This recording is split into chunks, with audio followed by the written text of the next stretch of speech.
Nagkursilyo po ako, tapos born again. Kung kailan ko lang po gustong magsimba o umaten sa mga fellowship, doon lang po ako umaaten. Yung una pong nag-iglesia sa amin, yung kapatid kong babae. Maraming beses niya po akong inaanyayahan. Inuusig ko pa po yung kapatid ko. Nung minsan po, inimbitahan ako ng kapatid ko, hindi ko po alam kung anong ginawa ng kapatid ko. Bakit napasama niya ako sa maliit na kapilya ng parola. Basta iba pong pakiramdam na naramdaman ko. Naging seryoso po ako sa pakikinig. Pagka sumasamba po kami, andyan na po yung mga kabarkada ko na eto na si attorney, dumadaan na, bigyan yung daan nyo. Hindi ko po makakalimutan yun. Nung araw ng bautismo namin sa Templo Central.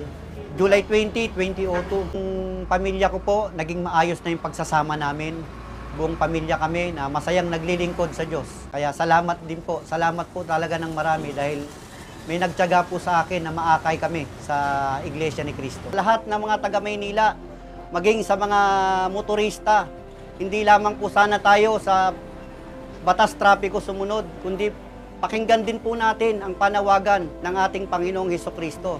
Magsuri po kayo sa Iglesia ni Cristo. Marami po kaming kapilya. Bukas po para sa inyo. Welcome na welcome po kayo sa Iglesia ni Cristo.